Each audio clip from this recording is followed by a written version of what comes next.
Selamat siang dan salam sejahtera untuk kita semua. Terima kasih kepada Bapak Ibu sekalian atas waktu dan kesempatan yang telah hadir pada siang hari ini untuk mendengarkan penyuluhan dari saya.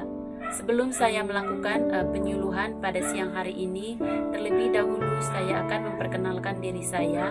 Saya atas nama Maria Vera Timian, NPM 2020-1076 dari kelas 2021A, program studi Sarjana Keperawatan Fakultas Ilmu Kesehatan Unika Santo Paulus Ruteng.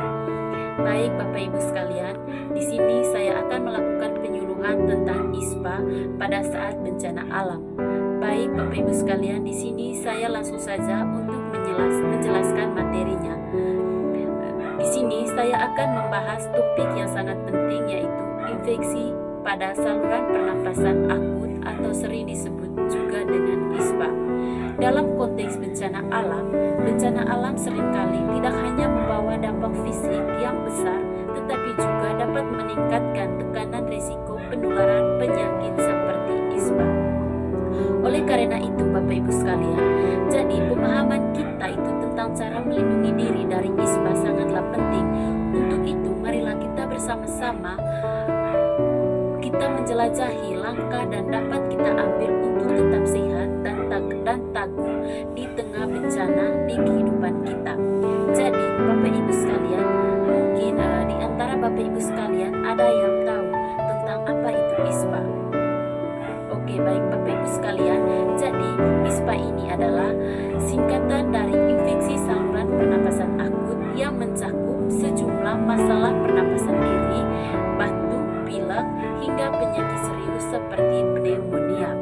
Jadi Bapak Ibu sekalian, saat ini terjadi bencana alam seperti banjir atau gempa bumi, lingkungan yang terganggu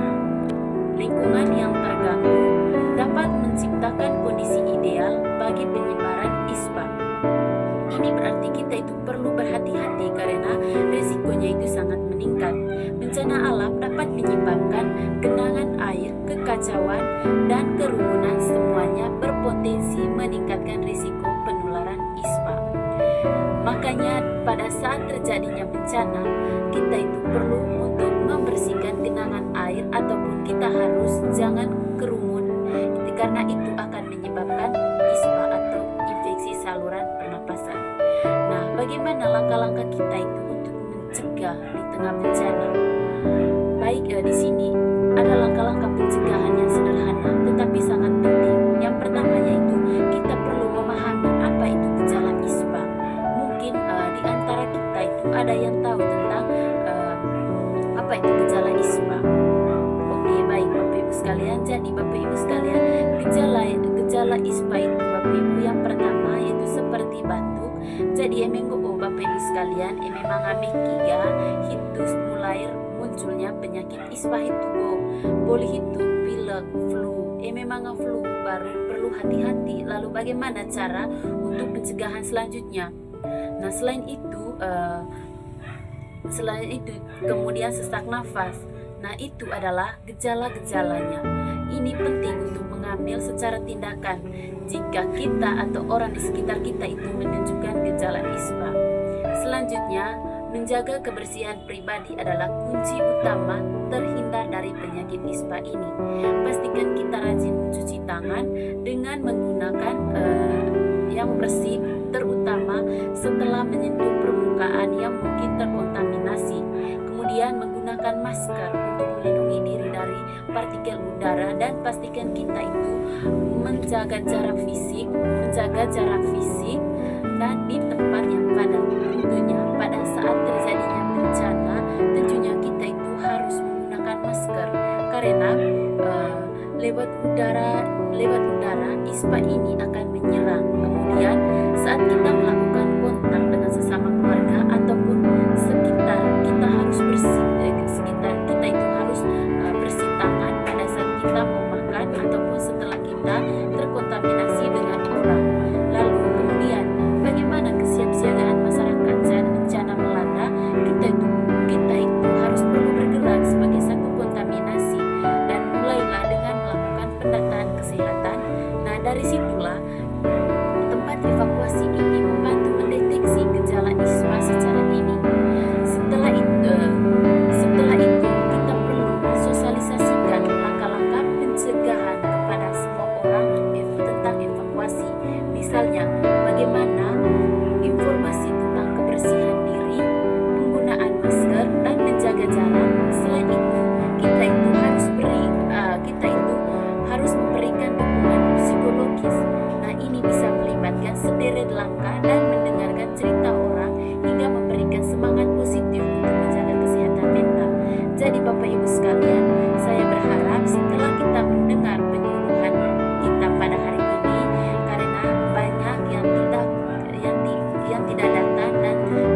sekalian,